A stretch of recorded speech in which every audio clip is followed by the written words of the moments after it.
natuklasan ko po na 300 lang pala pwede nang makatuyo, no?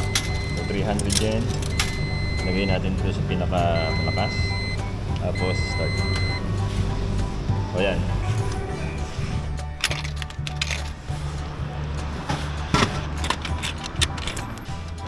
Siyempre dahil malamig, kape muna tayo. Yeah.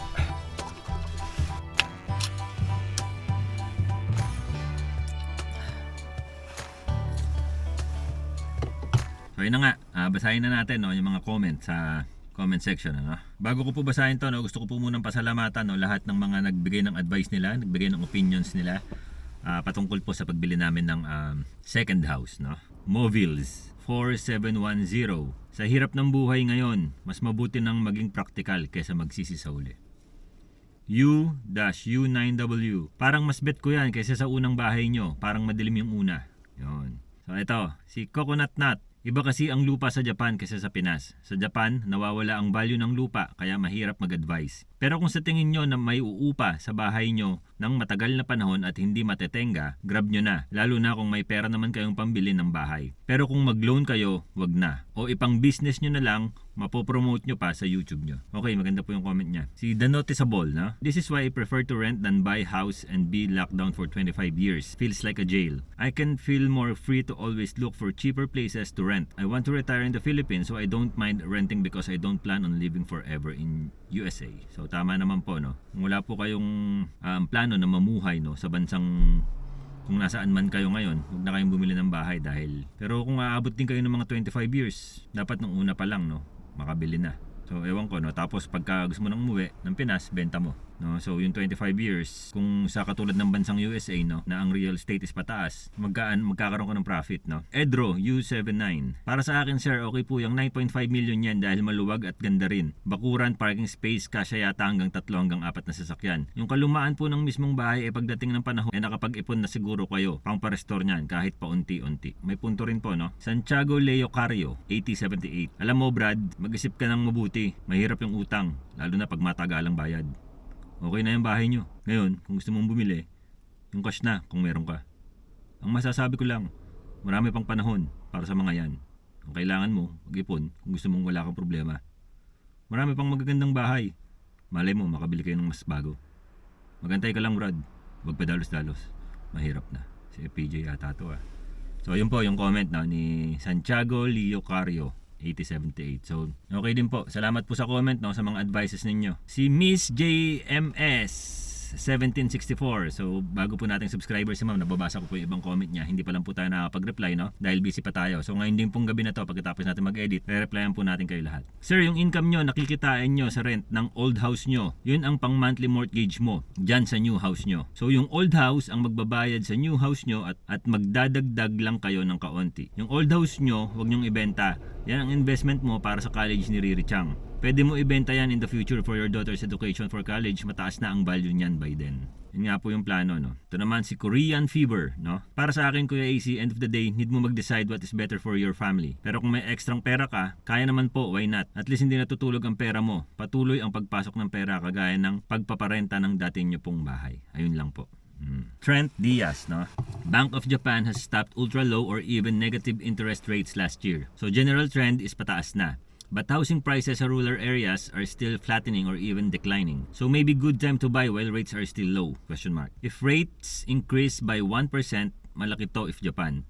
And if you can still afford it, it's a good long-term investment. Pero kung hindi mo kaya, even 1% increase sa interest rate, mag-ipon muna. Maganda yung advice, no? Si Omaiwa Moshindeiru. Parang ano to, mamatay ka na. Take mo yan, bro. Ganda ang laki.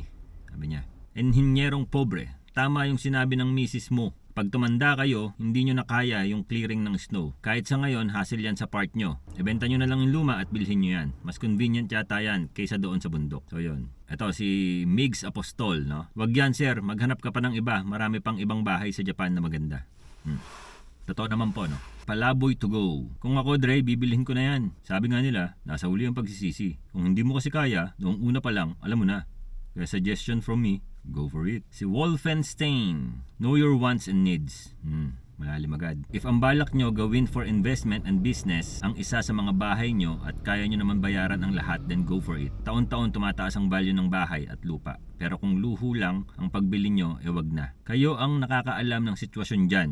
So kayo lang din po ang makakaalam kung good ba ang pagbili nyo sa bahay na yan. Kung pwede nga lang makahanap kayo ng bahay at the same time, parte nito ay gawin nyong business upang hindi na kayo mamasukan. Though you are Filipino-Japanese, you need to think like Chinese. Salamat po sa advice. So si Sir Donald Lawan, pray and ask God's will. Just saying. Yes. 100% po yan. The Survivor. Para sa akin, kung mas less hassle para sa bata, lalo habang lumalaki si Riri, mas better kasi una, less hassle sa inyong mag-asawa paghatid sundo or pag may nakalimutan at yung pakikipag-socialize ni Riri sa mga kaklase or club kung may sasalihan man si Riri. So ito po, no, yung patungkol dito sa mapapalapit daw po sa school, hindi po, no, mas malapit po yung bahay namin sa school kasi po malapit po sa amin, meron pong walking distance doon na elementary school at junior high school. No? Mas malapit din po siya sa 7-Eleven at mas malapit din po siya sa supermarket. Yung sa amin po kasi, no, ulitin ko po, no, para po sa mga hindi pa po nakakaalam. Yung sa amin po kasi, no, kung titignan nyo, mukha siyang malayo sa Kabiasnan dahil nga po nasa loob, no. Pero yung loob po na yon, 1 kilometer away lang po yon doon sa National Road, no. So kaya po siya mukhang malayo. Pero malapit po siya sa lahat. Hello po, magandang lugar, tabi ng daan. Malawak ang kapaligiran at ang the best winter season. Soji Taihen dyan ay. So ibig sabihin daw po hindi mahirap maglinis, no, sa winter kapag nag-snow. Isa pa si Riri Chang, kung mag-aaral na siya, Rako des, ibig sabihin pag mag-aaral na daw si Riri Chang, Rako, ibig sabihin parang relax, ganon. Ito si @happy4094. Maganda yan. Kayang rental business, passive income na rin yan. Then yung lot tumataas rin. Yung value lalo kapag maganda, location, malapit sa school or hospital, etc. Kung baga, yung pera mo nagtatrabaho para sa'yo, hindi yung pinapatulog mo lang sa bangko. Nababawasan ng halaga, tumataas yung inflation kada taon. Pag ganyan, boss, kailangan isipin ang mas makakabuti sa family, especially sa kids in the long run. Tama naman po. Mamshi 888. Every year, ang real estate po tumataas. Kung may pera man po, go for it. Yan po payo ng real estate agents na nakakausap ko po. Kasi in a few years time, di ka na makakahanap ng ganyang presyo. Wala naman po real estate na pababa ang presyo unless may something dun sa property or location ng property. Napakaaliwalas po for me nung second property na yan. Since may family ka na, kung ako lang naman, dyan na ako mag-settle sa second property na yan. Kaya mo yan ayusin, di naman siya sobrang luma sa paningin ko. Yung current house nyo, yan na lang ang iparent nyo, tapos yung income ang ipang mortgage nyo. Pwede nyo dagdagan kung kulang para lesser years kayo maghulog. At kung di carry ng budget, ibenta nyo. Yun ang ipandagdag dyan sa second property. For me, you also have to plan for the future. Mas maganda pa din yung mas accessible sa schools and other conveniences like groceries, hospitals, clinics, parks, etc. Kasi ang bata pa ni Riri. So yun, mas accessible po, no, yung bahay namin ngayon sa mga nabanggit. So salamat po, Mamshi 888. Chloe 123 Ayu. Mahirap po yung 20 to 25 years na bayaran. Nakaka-stress yan. Katulad ng sa amin, sa car loan, nahatak lang dahil sa mga problemang hindi inaasahan. So yan, totoo rin po yan, no? Ramald 254. Hi Anthony, huwag kang matakot sa utang. 25 to 30 years to pay. Mabilis lang ang 25 years. Hindi mo naman kailangan hintayin ng 25 years hanggat may extra kang pambayad. Madali mo rin mababayaran yan. Kung hindi mo susubukan, hindi mo malalaman. Ingat palagi. Naalala ko si Chito Miranda. Huwag kang matakot na baka magkamali. Walang mapapala kundi ka magbaka sakali. So si Easy Cycle, consider nyo rin idle location. Baka binabaha dun sa malaking bahay, at least yung luma medyo mataas at much safe. Vice versa, kung delikado naman sa earthquake yung lumang house, it's better to relocate. Kung tatlo lang naman kayo at maliit pa baby, pwede pa sigurong magtiyaga sa maliit at ipunin nyo yung pera. Baka in the future may mas magandang opportunities pa. Solid. Pero wala pong baha dito sa Japan, ano. Tungkol naman po sa earthquake, napag-usapan na rin namin po ni Yuki Chang yan noon pa, nung bago namin bilhin yung bahay po namin ngayon. Sabi ko nga sa kanya na huwag kang matakot sa earthquake. Isipin mo kung ilang taon nang nakatirik yung bahay doon ng ganun. Hindi nagigiba. Tapos parang 10 years ago yata nagkaroon ng napakalakas na earthquake dito, no. Sabi ko, tamo, hindi naman naapektuhan yung bahay. So parang sobra naman yun kung pagkalipat natin, bigla na lang siya magigiba dahil lumipat na tayo, di ba? So alam kong hindi po mangyayari yun dahil hindi tayo pababayaan ni Lord, no. Kaya sabi ko kay Yuki, huwag kang matakot. So yun, si J Marks 8923. It may be a good idea to sell your smaller na nabili nyo ng 5 million yen, then buy the 9 million yen property kasi malaki ang 9 million property na yan, and maybe too big for you. Since malaki yan, ay baka pwede nyo ayusin yan in a way na pwede nyo paupahan ang bahagi nyan, and tirhan nyo naman ang space that you need. Pero research nyo muna kung ano ba need na requirements sa Japan to rent out part of a whole property. Si Marie 05327, yan. Good evening, si Yuki and Riri-san. I hear you're thinking about buying a second home. I think the new home is more valuable than the older one. Japan is a country with many earthquakes, and if a house is over 30 years old, the building itself will likely deteriorate over time and be more susceptible to damage in an earthquake. There is also the possibility that the property may be a victim of an accident. I think this is the most important thing to be careful of when choosing a house. So si DK Iceman, so si Sir lagi pong present to, no? Isa po sa masugid nating subscriber, no? Kung ako nasa lagay niyo, Sir AC, pag-iisipan ko maigi. I-compute ko combined income ng hindi magagalaw yung emergency funds nyo. I-consider ko din yung magiging expenses ni Riri Chang sa pag-aaral. Tama. Ang dapat may range na kayo sa magiging rent price nyo sa bahay na iiwan nyo para mas makompute nyo total na labas and pasok ng pera nyo monthly. So, okay po. Maganda po yung payo ni Sir DK Iceman, no? Si Tito J Suabe, kung madali lang naman makakuha ng tenant na maayos, yung maalagaan din ng maayos yung luma nyong bahay, pwede naman para yung upa doon gagamitin pambayad sa bagong bahay. Pero kung sa tingin mo hindi madali kumuha ng tenant, wag mo isugal. Tsaka di mo pa alam ang totoong sitwasyon at background ng bagong bahay na yan. Baka tsaka mo palang malaman kung nakatira ka na. So may punto rin po si Sir, no? So ipapakita ko po sa inyo, no, yung loob ng bahay mamaya po, no? Dapat always on the positive side ka. Be rational at wag mo pilitin if feeling mo medyo persado ang income. So yun, napakaganda po, no? Wag pilitin, ne? So yun, hindi kasi liquid ang bahay. Hindi madaling maibenta at tied ka dyan for many years. So, tama po. Be comprehensive. Always have due diligence. Huwag ka rin masyadong makinig sa advices ng mga taong hindi pa natatry yung gagawin mo. More or less, theory lang yung sa kanila at hindi base sa experience. Lastly, Boss AC, always go with the numbers. If hindi nagme-make sense after sa assumed computation mo, then hindi yan yung property na para sa'yo. Salamat, Sir, no? Salamat sa effort sa pag-a-advise, no? Kay Sir Emmanuel Ruiz Bacaling. Noted po yan, Sir. Ito po si Kuwago Matalino, no? Maganda po yung comment niya. Magpalipas kayo ng ilang linggo bago magdesisyon. Excited ka pa ngayon kasi unang silip. Kuha kayo ng impormasyon na mahalaga pero wag agad magdesisyon. Alam ko down ang real estate sa ibang lugar sa Japan na kumukonti ang tao. Sana wala ka sa ganung lugar. So sir, salamat po, no? Salamat sa advice. Ito naman si Odell 0817, no? Kung wala kang magiging utang, sir, go for it. Investment yan. Kung wala kang magiging utang, no? Sabi niya.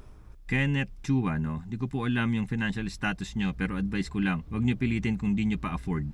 Tama. Wag kayo mag-FOMO or mabaon sa utang. Dapat meron kayo nakalaan na emergency fund just in case meron magkasakit or tragedy. There will always be another house or property. Wag kayo manghinayang.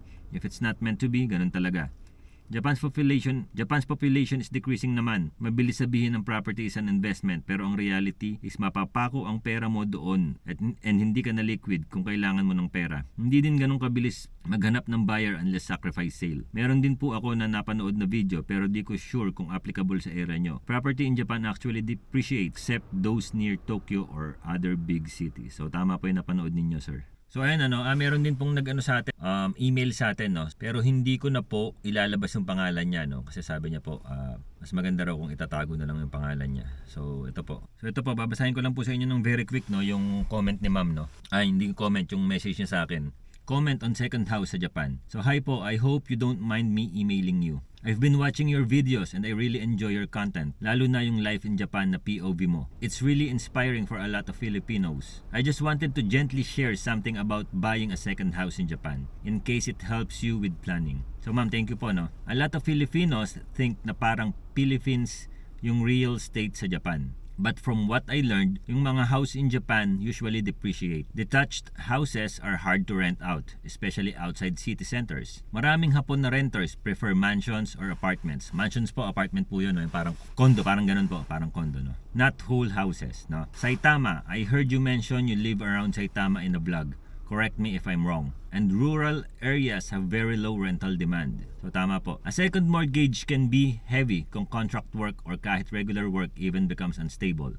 Di naman sinasabi na wag mo gawin at all, pero I just wanted to share this because I saw some comments giving advice that might be risky financially. So tama po, ma'am, no? I just don't want you or your family to end up stressed in the long run. If you're buying the house for family to live in, that's totally different naman and makes more sense. Pero yung landlord model model in Japan is very different from Philippine style po talaga. Again, so yung ibig po sabihin naman po dito, no, hindi po yung katulad sa Pilipinas yung kalakaran dito, no, pagka nagpaupa ka. So stressful po dahil sagot mo lahat, no. Lahat-lahat po talaga. So again, I hope this doesn't come off weird. Ma'am, hindi po.